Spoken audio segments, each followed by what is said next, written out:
Baby, I got your money, don't you worry. I said, hey, baby, I got your money. Welcome, ladies and gentlemen, to the Big Time Podcast. Yeah, I'm going to stick with podcast. This sounds better. The Big Time Podcast. The reason why it was Big Time PDC for a little while was because I looked on YouTube and I saw some channels that actually were the Big Time Podcast already. So I'm like, shit, I probably shouldn't use that name. But then I look at the channels, and one of them, their last video was 8 years ago, and none of them were podcasts. And then the other one, I forget exactly what it was, but it was either they weren't uploading podcasts or they hadn't uploaded podcasts in forever. So I do not think that the Big Time Podcast is being used on the YouTube platform. So we're all good over here, you know what I'm saying? And if it is, let me know. All right, I might. Shit, I don't know if I want to change it, man. Big Time's kind of my brand. You know what I'm saying? Big Time Sue, Big Time Podcast. I don't know what else I'm going to branch off with the Big Time stuff, but I tell you what, I like the Big Time Podcast. I think I'm going to stick with the name, so fucking sue me. You know what I'm saying? Today, we are here to talk about The Last of Us. Sorry, you're going to be hearing me sniffling throughout the podcast here and there. I don't think it's going to be too bad because I tend not to notice. That shit just drips down me. You know what I'm saying? I'm kidding. Relax. But if you notice I'm a bit more energetic today, it's because I just took a fucking shot of Bang Energy. And no, I'm not sponsored, but I'd appreciate it. Get me? This shit will keep you up for fucking 3 days. You know what I'm saying? This is that Brazilian bold equivalent. You know what Joey Diaz said? That's what ISIS drinks. You know what I'm saying? So it's ridiculous, you know? But I'm here to talk about The Last of Us. No, not the remake that just came out recently. Today is Sunday, September 4th. It is currently 1:50 in the fucking morning. You know, I've been overthinking this about, I want to do this, I want to do this, maybe I want to talk about this. I'm like, you know what, shut the fuck up and just turn on the microphones. That's exactly what I did. You know, I just need to get these videos out. You know, that's just how it is. I need to get these podcasts out. I need to plan better in the future. And hopefully, with a little bit of luck, the production value will increase and it will be a lot less rambling and a lot more layered discussion.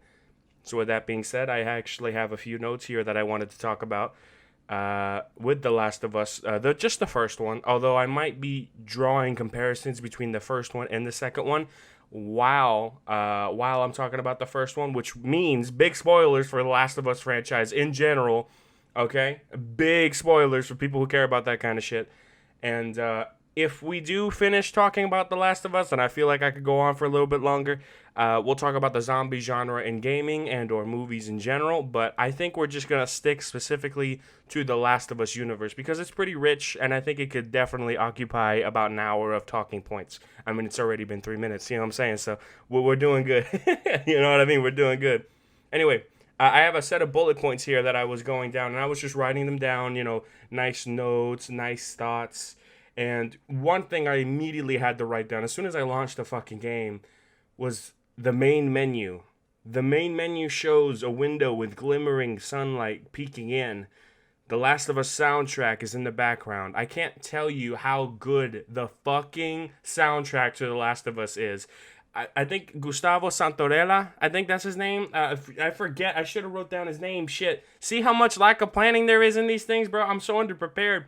Gustavo, I know that's his first name. So my man Gustavo, big shout out to you. I don't know how you do it, but this shit goes hard, all right? I think that's the best way to put it.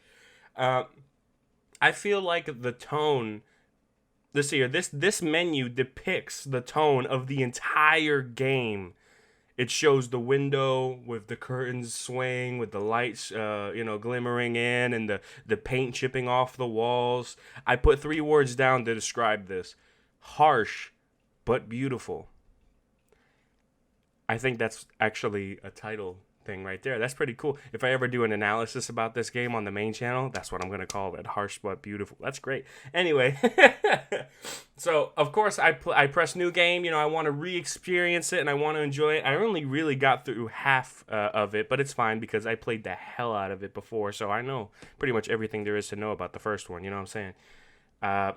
So I'm starting the game up, and as soon as you start the game up, you're put in this loading screen where you wouldn't know what the hell it was the first time you play it. You assume it's some sort of vapor or some bullshit, right? But really, it's spores from the zombie infection just being flung around from the sides. And I thought that was just like a nice little neat addition, you know what I'm saying? Pretty cool, you know? So the beginning cutscene starts. Our main antagonist, Joel, comes home after a long day of work. Sarah, his daughter, is there. I think she was sleeping at the time, but then of course he woke her up. Scoot, you know what I mean? That kind of thing. And then when they were talking, eventually Sarah brings up the fact that he has a birthday and gives him a watch as a gift. And of course, Joel has to mess around with her a little bit and say that, hey, this thing's actually broken, which, by the way, it may or may not break later on. So, I mean, he probably shouldn't have done that. That's a little bit of, bad karma for you. You know what I'm saying? It's just a little bit of instant regret, a little punishment for making a dumbass joke. You know what I mean? That's just how it is. What was it? So, the watch seems to have been busted the same night that all this happened. I'll try to keep it in chronological order throughout, but you'll see what I mean by when all this happens. So, Joel brings her up to her room, says, "Good night, baby girl." We all love that line. You know what I mean? We all love that line. Troy Baker, that's the guy. You know what I mean? So, of course, Sarah wakes up. Tommy gives a call to Sarah. "Hey, where's your dad? I need you to get your daddy on the phone. I'm coming over there." And so she tries to get Joel, but he's nowhere to be found. And while she's looking for him, she goes over to a room on the second floor. I'm assuming it's Joel's bedroom with a big TV, which, by the way, boss-ass flat screen, right? And it's a news broadcast. It's a woman standing in front of some sort of quarantine zone. And while she's reporting on what's going on, boom, a massive explosion happens, and no shit, Sarah looks to her left outside the window and she sees a massive explosion happen next to her. I mean, I don't think I've ever seen that in a video game before, where you're watching something and then it happens right next to you. Like, holy shit! All of a sudden, right? Like, it gives me faint reflections of MW3, where like you were involved in the news reportings and the campaign, which was pretty cool. When I think it was London got bombed and gassed. So that was pretty sick. And so afterwards, Sarah goes down. She's looking at the phone. Tommy's texting Joel's phone number. Eventually, she finds Joel, but Joel's all bloodied up. Holy shit.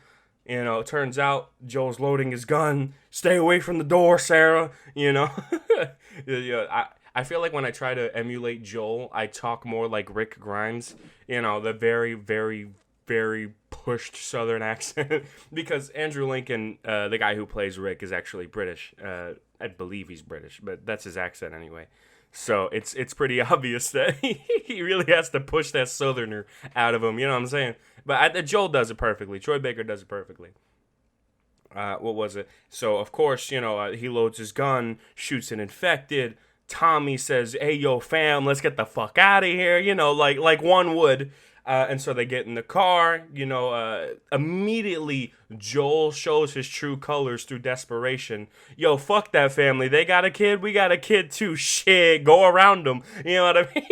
Like, I'm just saying, like, Joel is never portrayed as a good guy, even before the fucking outbreak. Like, well, it was during, technically. It just started. But, like, come on, bro. Like, before the time jump, he was still a piece of shit. He just cared about his brother and his daughter, and that's it. Man, fuck those guys. They got a kid, so what, bitch? I ain't a good Samaritan, the fuck? You know what I mean? Joel was never good. Anyway, I'm trying to get clips. That's why I say shit like that. It might be a little controversial, but it's kind of true. But it's just good enough for a person to see on the shorts feed. "Hey, yo, fam, he's saying controversial shit. Let me leave him a dislike or a comment or something like that." I don't know. You know what I mean? And then they go on the podcast, and when they actually see the full context, which most people never do, but that's fine.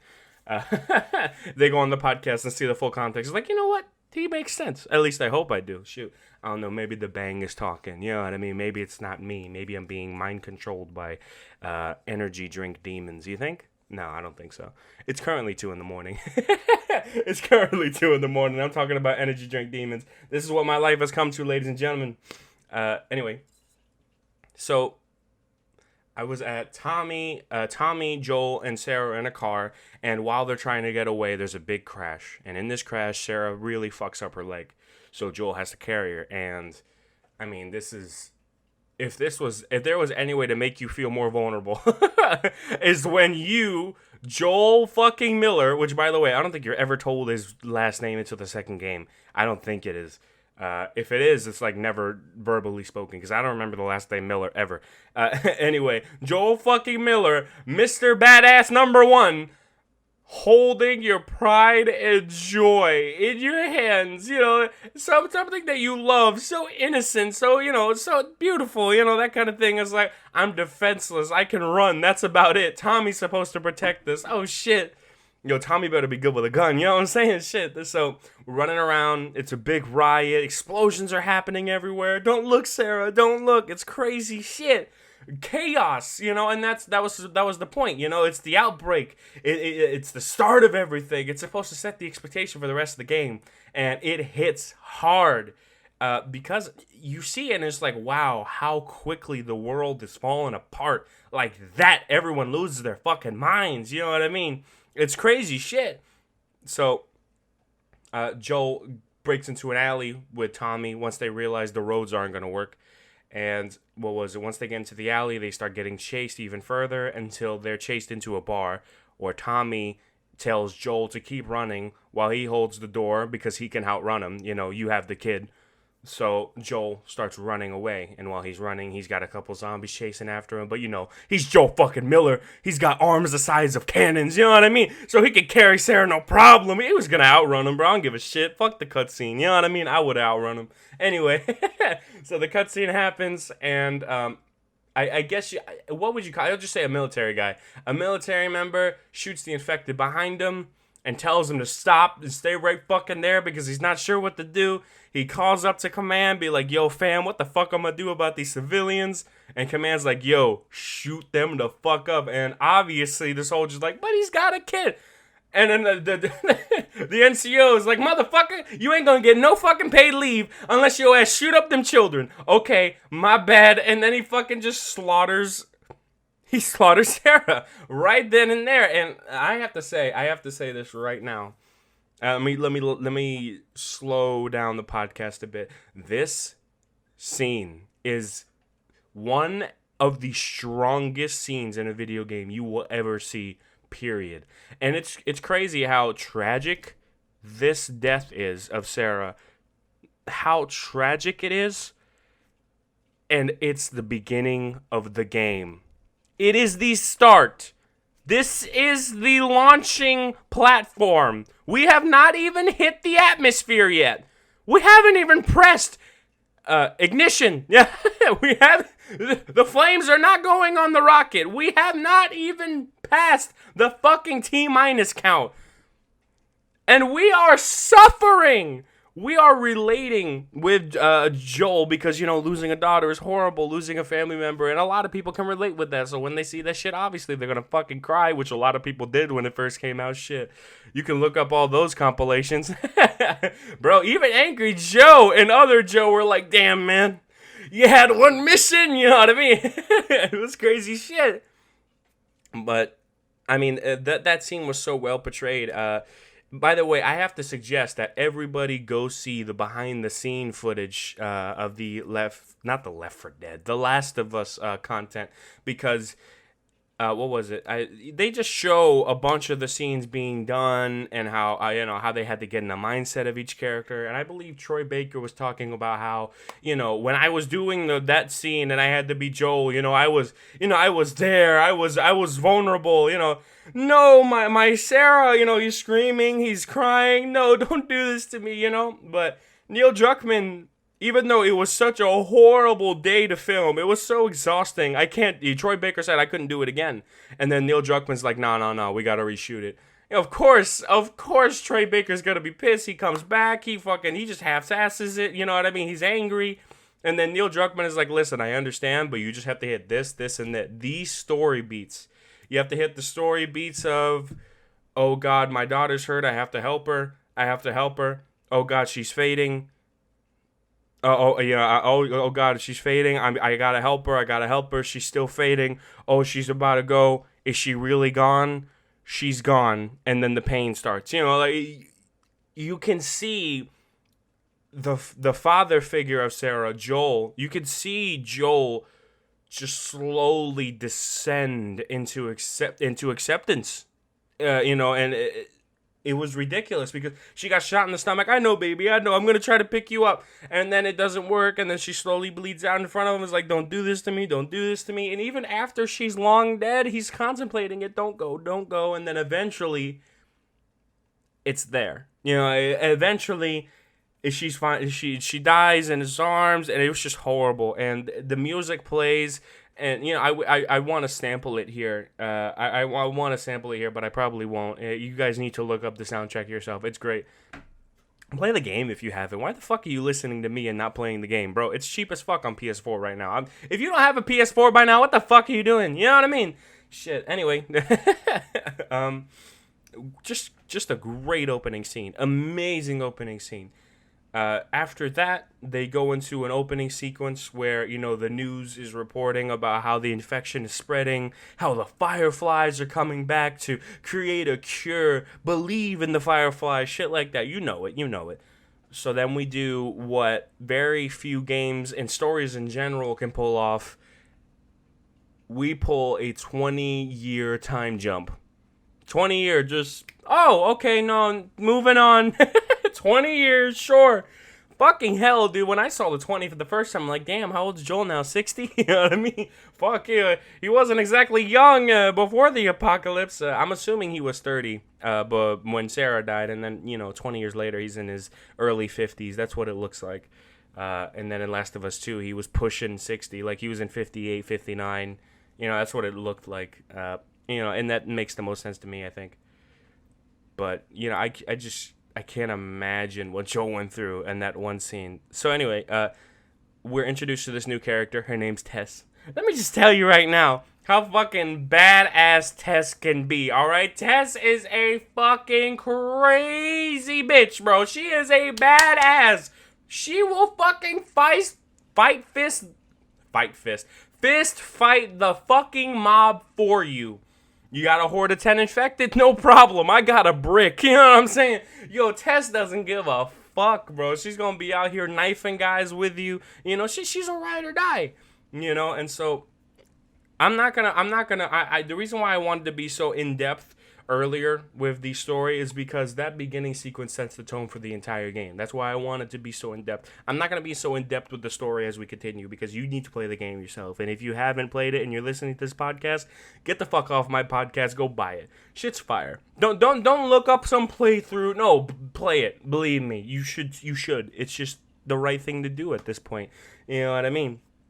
So, I just wanted to make a point that Tess is a fucking badass character, and she did crazy things throughout my playthroughs that, let's just say nobody else had the balls to do, you know what I mean? Tess is out here, you know what I mean? She's a fucking gangster, so good for her, you know what I mean? So, that was crazy shit, So, moving on from this, what was it? Okay, here we go. So, there was a portion in the slum market, what was it? When you were walking with Tess trying to get to Robert, you went through this market where you could actually go to every single shopkeeper and they all had different individual lines. Like, that's crazy to me how a simple walk through a nice, I guess you could say corridor, just a slum market where everyone could just be voiceless NPCs, whatever, which most games and companies would do that, but Naughty Dog is like, nah, I'm gonna add some flavor, just like they did with the Uncharted games, you know what I'm saying? And instead of high-fiving everyone, which sucks, I wish you could do that, but this is grimy and realistic zombie apocalypse world, so whatever, fine, I guess we're just gonna be devoid of any positivity, you know what I mean? But, no, it was just great seeing how Naughty Dog put so much effort into a little segment like that a lot of people would miss. They would just walk straight through, maybe talk to a couple, and then move on. You know what I mean? They left some hidden notes around here as well. It was just a great little section. Just wanted to point that out. So later on in the fights here, let's see here. I just wanted to say, once the fighting started, the grounded mode instincts kicked in. If you don't know what grounded mode is, ladies and gentlemen, let me just talk to you a little bit about the hardest difficulty on The Last of Us. Grounded mode sounds exactly what it is. It is grounded. It's probably the most realistic the game can be. Of course, being broken as well, just completely broken. But let's just say most realistic the game could be. But also, not only the most realistic, you will be pounded into the ground how many fucking times you die. It is ridiculous how difficult that fucking difficulty took me. That difficulty took me, I think, 3 weeks to beat. It took me 3 months because it was 2 weeks and 2 weeks, and then I stopped for almost 3 months. It's like, all right, I should come back and beat it, and I finally came back and beat it. But let me tell you something. Grounded mode is something ridiculous. If you have not seen grounded mode or have not tried it out for yourself, if you love The Last of Us and you are willing to go through the trials and tribulations of an actual fucking war with survival, play it on grounded. I hear this remake has permadeath.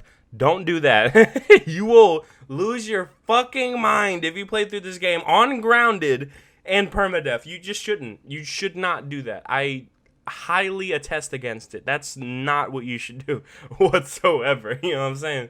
But what was it? Throughout the game when I was playing it on grounded, you had to get really good at headshots. That was just the only way that you could ever use your guns. If you missed, you would just restart a checkpoint. That's how fucking clinical you had to be in that game.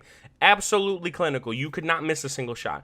It was nowhere near forgiving as hard difficulty. Which, by the way, if you beat the game on grounded difficulty, hard, normal, easy, any of the normal fucking difficulties, Survivor's different because that's just ridiculous. You know, that's hard too. But hard difficulty, which used to be pretty fucking bad for me, fucking chump change, bro. I'm a bullet sponge now. Like, when I play hard, it's too fucking easy now because grounded hardened me enough to where hard is a casual playthrough for me nowadays. You know what I mean? Hard is just whatever. Who gives a shit? You know what I mean? Hard is just too easy now. Grounded completely sapped me of any enjoyment when I was playing that game. I got so pissed off at my AI companions, at the enemy AI, fucking pixel point accuracy, all that bullshit.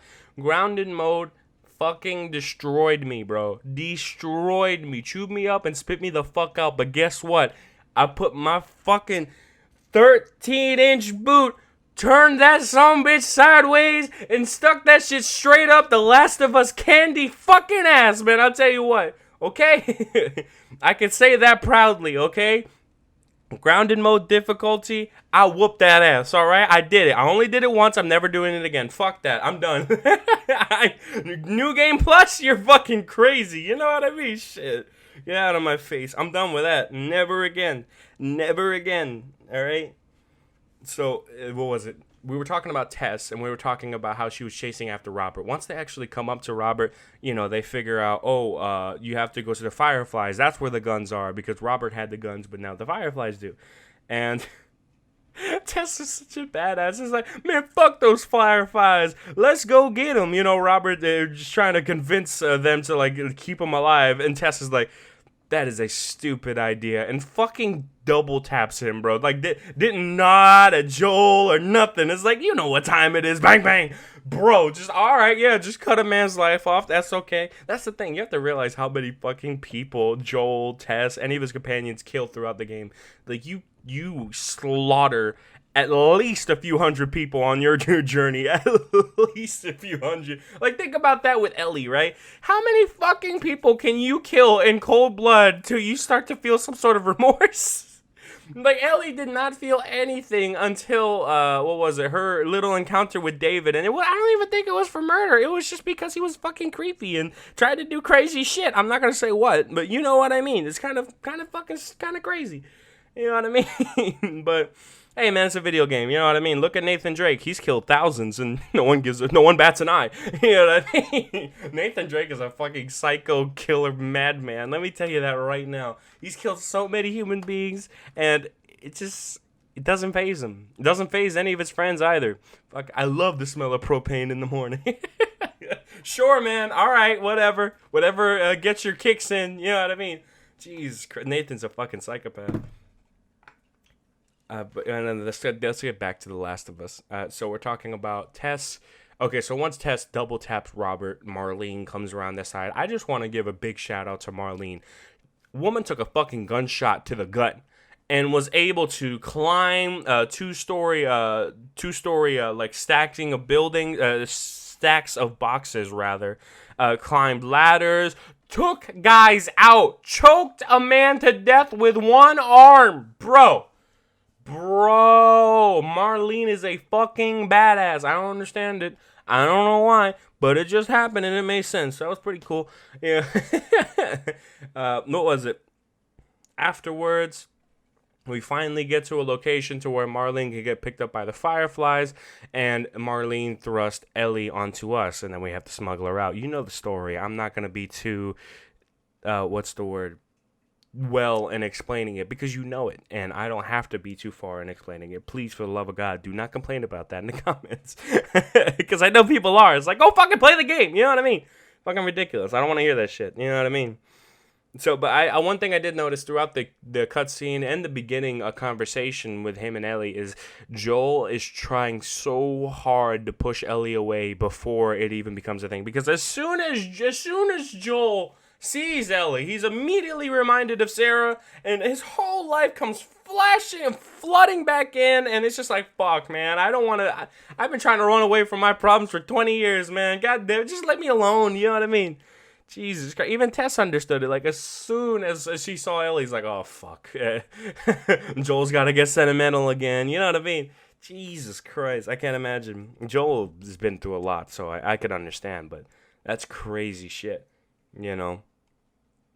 So, Joel is just trying so hard to push Ellie away. And so, we get to a point where we want to get away from the quarantine zone. They manage to do that, get some scavenging done along the way, a nice little bit of stealth. This is tutorial shit, you know what I mean? Whatever.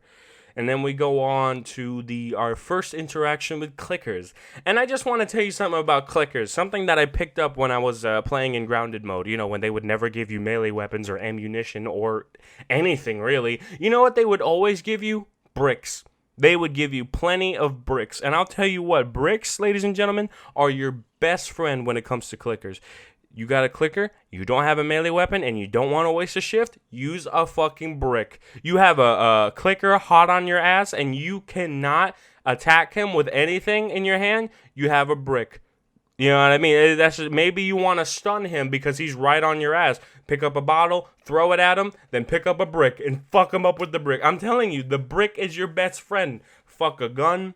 Fuck a nail bomb, fuck a 2x4, fuck a hatchet, all that bullshit, all those explosives.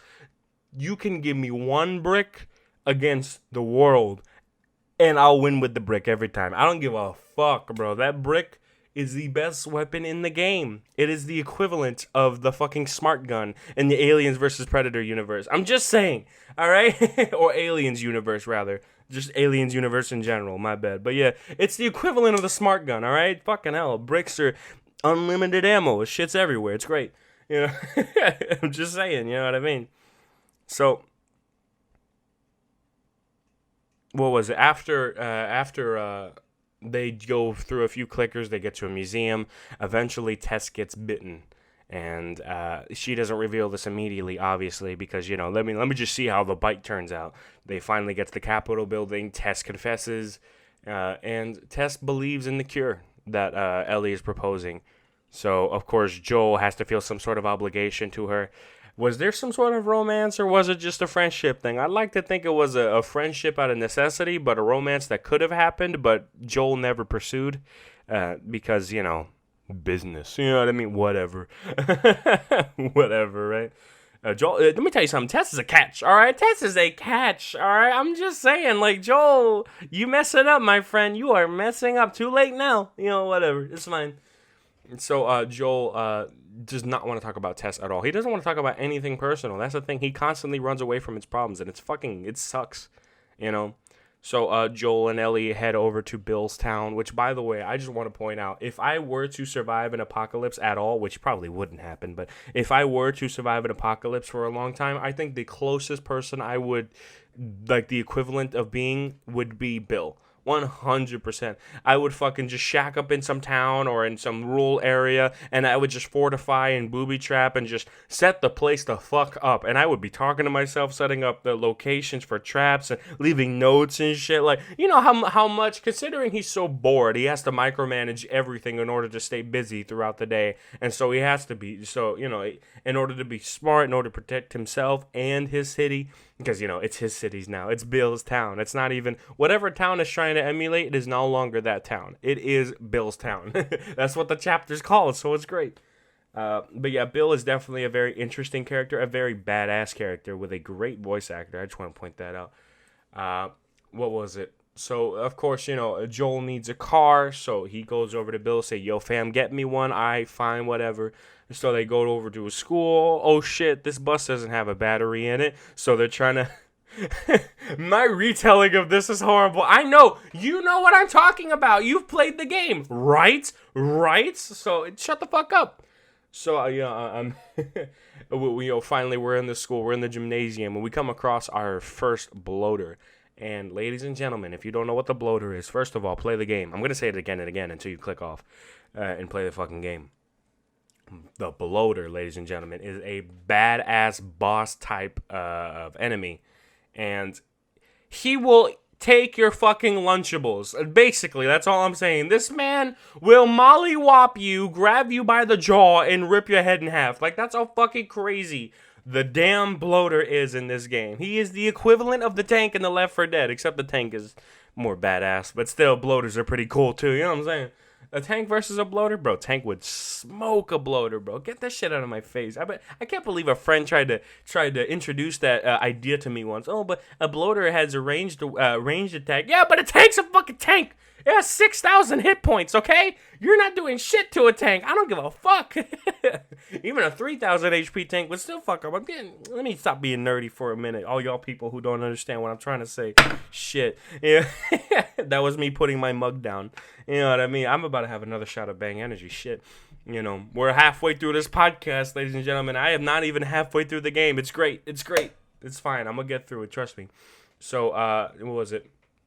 Once we take the bloater out, we run out of the gymnasium and head into this nearby house, which turns out Bill's partner had taken the battery earlier. What was it? And he sees him hanging up on the roof. You know, he's already dead, and he sees a note. World went to shit. Figured I'd quit. Some shit like that. Walking Dead, get me? But, you know, he cut him down. He's got bites here and here. I reckon he didn't want to turn. That's what Joel said. So you scavenge the house. You give a note that his partner left for Bill. And, of course, Bill reads that shit. Oh, so that's how you feel. And he crumbles it up and throws it on the ground. But if you're a smart player, you pick that note right back up. You know, because Bill doesn't give a shit. You can take all of his supplies. Take all his food while you're at it. He doesn't give a fuck. Take everything. You know what I mean? So, what was it? Ellie's sitting in a truck with the battery in it. And the cell. I suppose the cells are alive. So that's nice. She pops a clutch, which, by the way, I don't think they've ever explained how she knows how to pop a clutch. I mean, maybe it's that military training school that she went to, but come on, guys. Come on. Popping a clutch? I don't know how to pop a clutch. Fuck off. Yeah. No, I do. I'm just making a comparison. I didn't at her age, though. Fuck no. You know, and I was living in the modern world. I'm just saying, maybe it was out of necessity. Maybe she was, like, being chased or some shit. I forget. I need to play the Left Behind DLC again. The Left Behind DLC, a lot of people don't like it. I don't understand that. You know, it's just a little thing to, talk about her background, talk about the incident where she got bit, and also talk about the time where Joel got injured, between the time he got injured and the time that he woke up to save Ellie. Which technically he didn't save shit. You know what I mean? She got away with it, but I'd like to think that, after that she probably would have went back to Joel and the story would have happened the same way, blah, blah, blah. But, Joel had to deal with all that shit. Maybe all those bad guys would have, helped David try to kill Ellie, and then it would have overwhelmed her. There's a million possibilities. Anyway, but it's a good DLC. I don't know why people don't like it. Maybe they just think it's like, oh, because you had to pay for it, this little 3-hour DLC. I mean, how much was it? I forget how much they initially charged. I think it was something like $15. Yeah, that's debatable. $15. I mean, look at Dead Rising 2 Case Zero. Case Zero charged $5 for a game that was ultimately like 8 hours worth of content. $5 is a great fucking price, especially for a game with so much replayability. Dead Rising, all you want to do is go in there with a fucking a paddle chainsaw and just mow down hordes. You can play that game forever for $5. Shit. You know what I mean? I gotta play that shit on the channel. That's what I gotta do. Hell yeah. But anyway, back to Last of Us. So, she pops the clutch. She drives away with Bill and Joel in the back. And eventually, Joel and Ellie are in the truck driving to their destination. And, of course, there's a big traffic jam, so they have to pull into a town. Hunters see them. Oh, shit, that guy's not even hurt. Clips into him, donkey meme, it's pretty funny. Joel almost gets his throat lacerated by a glass shard. That was pretty fun. I remember that QTE moment because it was really fucked up when you would lose it. Like, holy shit. Like, that's a grim fate. You know what I mean? I have so much respect for games that, like, show you a QTE failure. You know what I mean? Like, when there's a scripted QTE failure, they show you, like, how your character would have died had he have actually, canonically died that way. And that was pretty sick. That was scary shit when you saw that. Because you're thinking, like, wow, like, these aren't just plot armor people. Like, these are genuine people that I'm playing as, and they could die at any moment. Oh my god, it's crazy. Although you just respawn. It's not like fucking Zombie U or some shit, you know what I mean? But it's whatever. So, was it Joel and Ellie go through a bunch of different hunters, shoot up a bunch of different people. Joel falls in a fucking basement, has to kill a bunch of infected, blah, blah, blah, blah, blah. Eventually, it gets to a point where Joel is being, I'm not going to say smothered. He's being drowned in a puddle. I just want to point that out. A fucking puddle. Not even a lake or a river. A fucking puddle. Joel almost got drowned in a puddle, bro. Come on. That's the worst way to go. A puddle. But thankfully, Ellie came to save the day. And of course, Joel still didn't give her the gratitude that she deserved until later on. I'm lucky I didn't get my hair blown off by a goddamn kid. Man. Joel, no. It's stupid. Yeah, whatever. But we continue with the storyline here, and eventually it gets to a point where Joel actually does trust her and puts a rifle in her hands, which she reassures Joel by saying, I shot BBs at rats. You know what I mean? So I'm practically a natural. You know what I'm saying? So Joel clears out areas. Joel trusts Ellie more throughout the little stint with the hunters until eventually they come across 2 other survivors. Which, by the way, Joel beat the fuck out of one of them. Sam is the younger one. Henry's the older one. He beat the shit out of Henry, bro. Holy hell, bro. Even Henry said, it's like, oh, you hit hard. Well, I was trying to kill you. Bro. Why does Joel have to have those fucking one-liners? Well, I was trying to kill you. Man, come on. Shit, you ain't got to be so badass, cowboy. Come on, relax. Get off your high horse. Sam and Ellie definitely do have a nice little dynamic. It's great to see kids having fun again after 20 years of misery. You know what I mean? It's pretty great. Just kids, just socializing through all the bullshit you see around. You know what I mean? Harsh but beautiful. You see the little things that are so nice and are so wonderful, but you have such a big overarching bad surrounding you. You know what I mean? The zombie apocalypse, the overgrowth, the horrible shit happening around you. But you can also find beauty within the chaos. It's pretty sick. Beauty within the chaos. Shit, that might be another time. I don't know. We'll say beauty within the chaos probably sounds better. Beauty within the catastrophe? Something like that. I mean, it rhymes. Well, it sounds alike. I don't know if it rhymes. Anyway, moving on. Eventually, Henry, Sam, Joel, and Ellie, a lot of names, escape the hunters, and they go into the sewer thing where they find out the Chronicles of Ish. That's my guy, the homie Ish. If you don't know the notes, you gotta go and play the game. I'm not gonna describe him here. I should have taken screenshots of him, but I'm too fucking lazy, and I'm on a bang energy right now, okay? Don't fucking blame me. Go start your own podcast. Shit. You know what I mean? But, moving on. So, of course, Joel, Ellie, Sam, and Henry. I got it. I'm horrible with names, but I got it. Finally get out of the sewers, killing a bunch of infected, and we've had enough of infected. Now we're going to go up against some more hunters. It's great. Human zombies. So much variety, right? I mean, what other variety you can get? Whatever. Moving on. Fucking imagine just aliens drop down. Holy shit, a new enemy type, right? Hey, man, I wouldn't mind. That would be fucking crazy. I would love to see how Naughty Dog would explain that one away. You know what I mean? It's like, actually, this isn't a mutation from quadriceps. It's fucking Egyptian aliens. You know what I mean? Like, them motherfuckers came down from the pyramids and shit, you know, and this put an infection. That was great. That would be a crazy explanation. I mean, obviously, they're not going to do that, and I hope they don't, because that kind of cheapens the whole thing, you know? Because the thing with the infection in The Last of Us is because it's a variation of quadriceps, which is an actual infection that fucks with ants, and they have like these kind of mushroomy stalks grow out of them when they die, and the spores from those stalks spread out to other ants, and it kills entire colonies. But it's only in ants. It never went up to humans. You know, but could you imagine if that thing got mutated or became some sort of bioweapon, and eventually people were able to make it into a zombie apocalypse? I mean, if it were to happen, I feel like that's the closest way it could be. You know what I mean? Crazy, crazy, crazy shit. Anyway, so quadriceps is a crazy fucking premise for it, and I'm surprised no one used it before. It just makes sense. You know, all these zombies got mushrooms growing out of them and shit. Like, that's pretty cool, bro. It's a whole new design for a zombie as well. Like, that's pretty sick, you know what I mean? So, we're moving on. Eventually, they overcome the hunters as well, and they run off. Eventually, it's shown that Sam has been bitten, and Sam attacks Ellie, and Henry shoots the infected version of Sam, and Henry basically tells himself that it's all your fault while pointing the gun at Joel. And then he kills himself in front of Joel and Ellie. And that was also a really fucking crazy, hectic scene. Let me just point out something really quick for you, okay? It was all lovey-dovey until that fucking cutscene.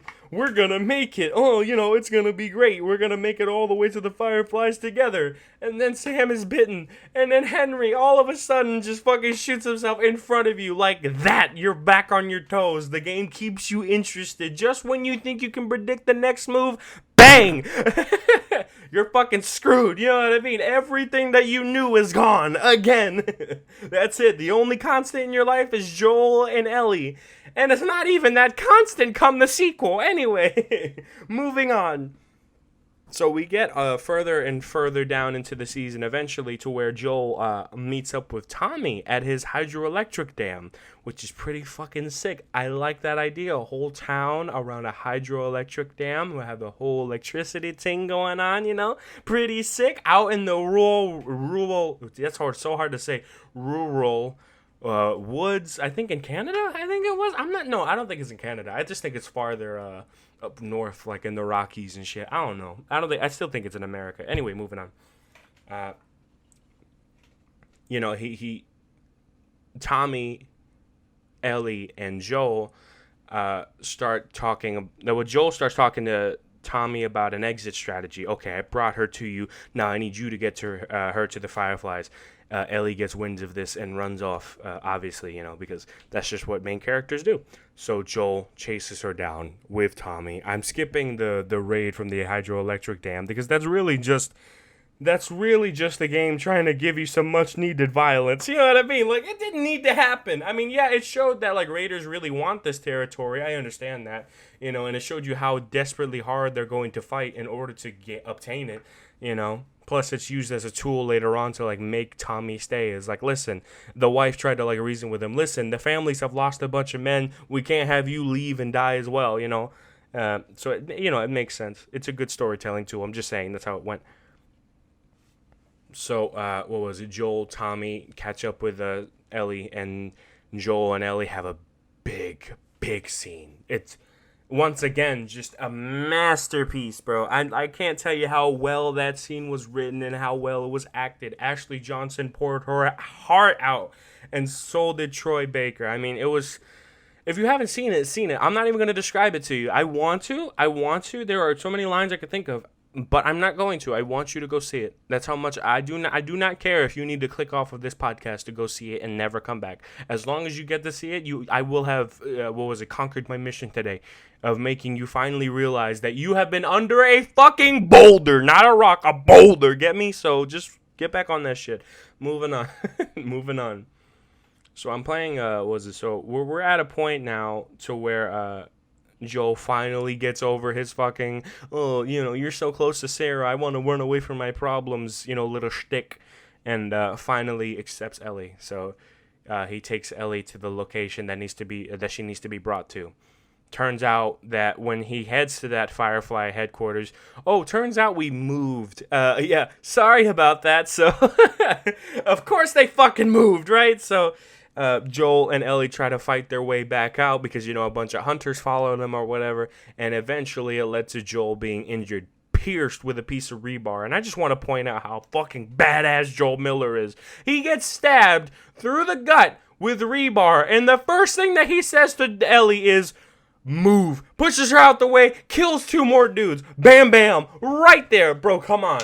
Come on, bro. Joel Miller does not give a fuck. He is a badass son of a bitch, and he will take all of your lunch money. Shit. You know what I mean? It's great. It's great. So, of course, Ellie gets him, was out of the building, and he passes out, and then we do another time jump. And this is where the Left Behind DLC comes in. Basically, just Ellie tries to get some medication and protects Joel from hunters eventually until they leave the little mall that they were in, and then they head into a more secluded location. We cut to Ellie hunting a rabbit, which if you've seen the meme of the woman, oh, that's the cutest fucking thing I've ever seen. Then the rabbit gets shot right in front of her, and she just breaks down. It's the stupidest shit, you know what I mean? But, what was it? She starts hunting. She hunts for a deer. Eventually, she kills the deer, but there's some hunters, bad guys, which we don't know that are bad guys yet, who we don't know are cannibals yet.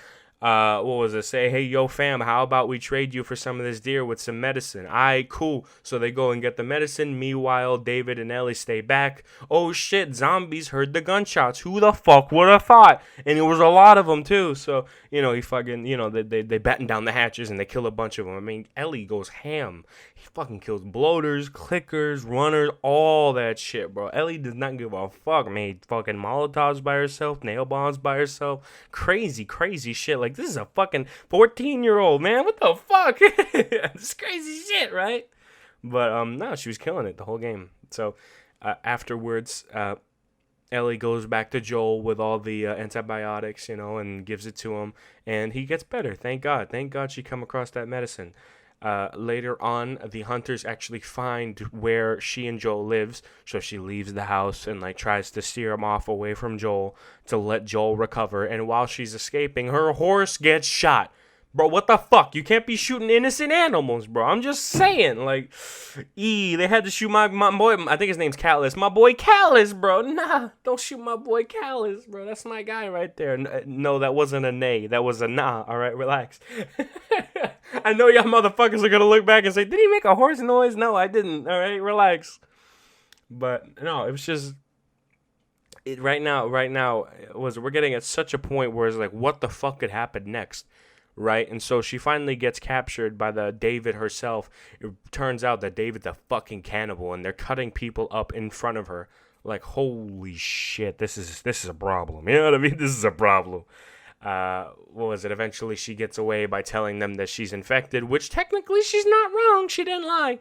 You know what I mean? And then she goes into the snow, sneaks around a bunch of guys, eventually till she gets to a bar where David has a one-on-one showdown and pulls off some fucking Rambo shit with a fucking machete. Not Rambo shit. In the first Predator movie, there's this guy who cuts his chest and waits for the Predator, then he screams like a little bitch. That's what David is. 100%. By the way, voiced by the great Nolan North. That's my guy, bro. Nolan North is a fucking crazy bastard. I love that guy, man. He's in everything, bro. Back in the 2010s and the mid-2000s, he was in everything. Fucking Terminator Salvation. He was a fucking Terminator. He was 2 Terminator Salvation characters. No shit. Bro, I didn't even know he was in that game. So I just want to point that out. Nolan North, fucking godsend of an actor, a voice actor. Same with Steve Blum, godsend of an actor. And now Troy Baker, godsend. Ashley Johnson, godsend. There's so many now that I know, which is great. I'm really glad that I'm starting to understand the behind the scenes a bit more.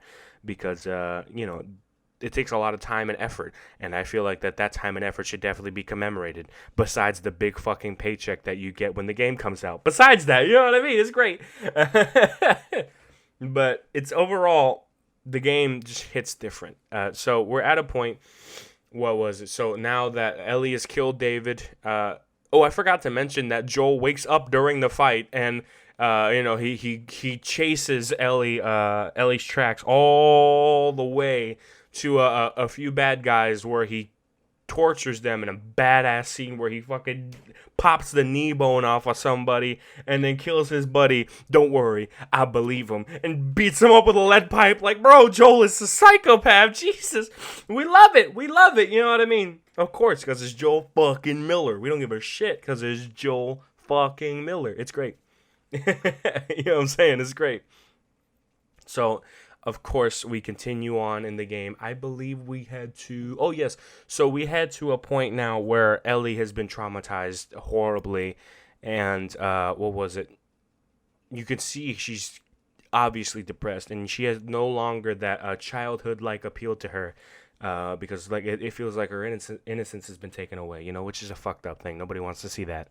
But eventually she sees something beautiful. She sees a bunch of giraffes in the middle of an overgrown town, and the music is playing, and the cutscene plays, and Joel says, Ellie, we don't have to go. We can just turn back and head to Tommy's. And she points out that everything that I've been through, everything we've been through, it can't all be for nothing. So suck it the fuck up, Joel, and be a man. You know what I mean? Basically, that's what she said. Moving on. Great storyline. I can't get over the fucking... Just in general, the narrative is amazing. I love it. So we're moving on to the final bits. The final encounter with the infected. I just want to say that this encounter is something that I replay whenever I come back and I just want some action. That infected fucking encounter is so badass. You're going up against 3 different bloaters, all these clickers, all these runners, everything thrown at you at once. And it's great. And the first time I played it on Grounded, I completely stealthed through it. Cause at that point I was just a bomb. I was just such a boss at stealthing and killing people with bricks. Zombies with bricks, not people. Don't demonetize me. Yeah. Zombies, relax. With bricks, right? In a video game, you know what I mean? So, it was such a badass fight. And eventually you get to a point where, I'm going through a subway tunnel, but it's over flooding. Eventually, Ellie's I can't swim rule finally gets broken, and she gets thrown into the water, and she almost drowns, but thankfully the fireflies come in and save both of them. It saves Ellie and knocks out Joel because, fuck Joel. He can take it. You know what I mean? That's it. It's just fuck Joel, man. You can take his shit. It's whatever. I wonder what background footage I'm going to be using for this. Probably Left 4 Dead. I probably should have addressed that in the beginning of the video. Oh, well, it's too late. If you're still listening, you are a real one. Get me? All right. You are a real one. Moving on. So we're finally at the last piece of the game, and...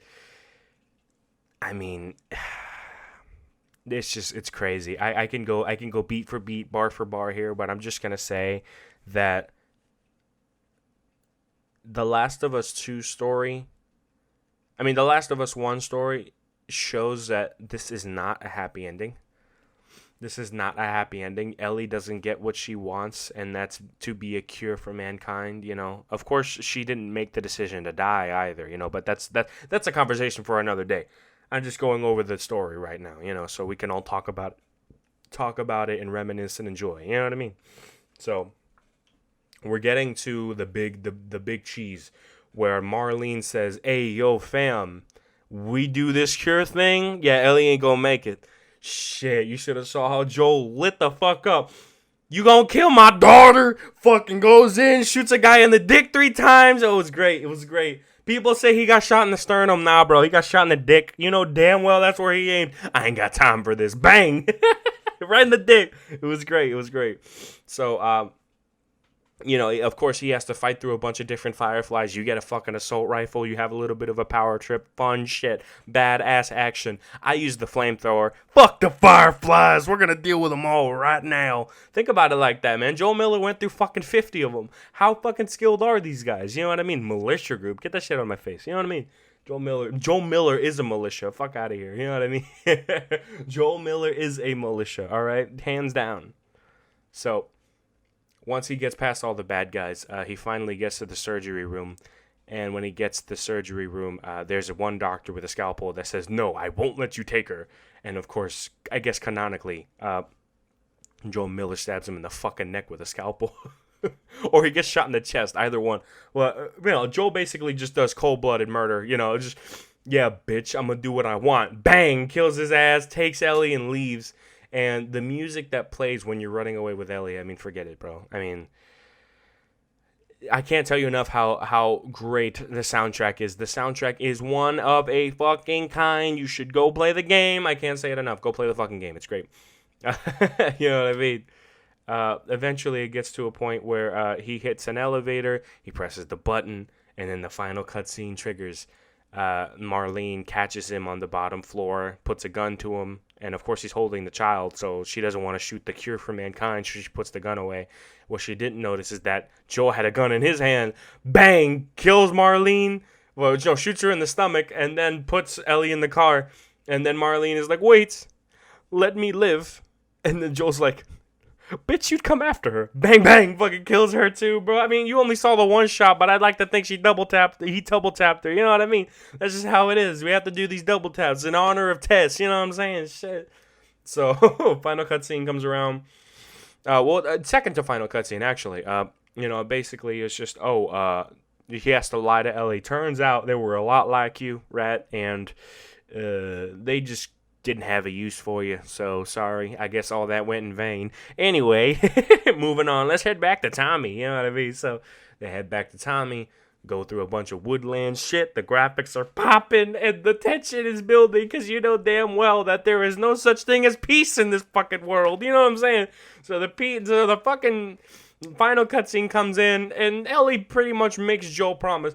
Swear to me that everything you said about the Fireflies is true. Joel looks at her, swallows his pride. "I swear." And then Ellie looks back and is like, "You fucking lying bastard." "You lying son of a bitch." "Okay." And then the fucking music kicks in. Bam, bam, bam, bam, bam, bam. Bro, the fucking guitar came in. Yo, I can't tell you how good that fucking music was at the end. And that is how you fucking create. That's how you create not only the first game to a long series, but that's how you end a fucking first game. That ending was sick. It left so much up to grab, but it also pretty much wrapped up the story pretty well. And it was just, to be honest, we didn't really need a sequel. I love the sequel, but we didn't really need a sequel. If it didn't come out, I would have been content with that ending right there. We're living in an apocalypse, and anything could happen the next day. So this is the story of that. This is what happened. You know what I mean? Maybe they died right after that. Maybe they got ambushed by a bloater. You know what I mean? And Joel got his face ripped apart. Some shit. You know what I mean? You never know. Maybe that's a whole different canonical story. You know what I mean? You never know. Fucking hell, man. It's been 57 minutes. That's crazy. I didn't even look at the time for most of it. Well, we're about to hit an hour, guys. That's fucking crazy. I thought we would get to the DLC in part 2. Maybe I'll talk about part 2 in a different video, and that's probably gonna have to be separated into 2 videos. We'll see. The reason why I wanted to make this video is very simple. I wanted to talk about The Mirage, which is a great film by Frank Darabont. Which, by the way, Frank Darabont awareness, 100%. Trust me, I will contribute, but we're not there yet. But I saw that The Last of Us remake was coming out. I was like, shit, I gotta make a Last of Us video. Are you kidding me? Let me capitalize on the hype like I did with the fucking KSI fight. It's great. We got like 4 views and shit. That's how it is. You upload your first video, you barely get any views, but if you stay consistent, eventually you get all them views. You know what I'm saying? So we're just gonna stay consistent. You guys, it seems like you guys are gonna get one a week with me, one every Sunday. That's what it looks like. I might record another one after this just so I'm set for next week. I don't know. because plans had to change really quickly, like 2 days before Sunday. So maybe the plans will have to change again. I don't know. We'll see. I am currently thinking about bringing on a guest on the podcast, which is pretty sick. Hopefully that all works out, But the final thoughts on The Last of Us is that The Last of Us is a absolute clinic of a zombie apocalypse game, a story-driven game, a single-player narrative, just a game in general. I mean, it is top 5 in my video games of all time. Okay, let me rephrase. I feel like the Last of Us franchise is the top 5 of all time for me, and I think The Last of Us, the game itself, hits top 10 of all games of all time. I would like to go down that list in a more analytical way in a podcast in the future, so that's definitely an idea. Fucking write that down, you know what I mean? But, ladies and gentlemen, I think that's all we have time for today, so I'm just going to end it off with a quick little segue to say, I hope you guys have a nice, productive-ass day. If you enjoyed the podcast, please, hit the subscribe, hit the bell, share it with your friends, like it, all that bullshit. You know what I mean? I'm just glad that you could spend an hour of your time with me today, whether you were working or doing some other crazy shit, doing some real pipe-hitting shit. I'm glad that I could occupy your time. Or maybe it's 4 or 5 years later and you're trying to see all my old cringe podcasts. Either way, listen, you got to start from somewhere. Stop being in your fucking head and just jump. You know what I mean? So, ladies and gentlemen, I'm going to leave you with that. I hope you guys have a nice, productive-ass day. And I'll see you guys in the next one. Take care, guys.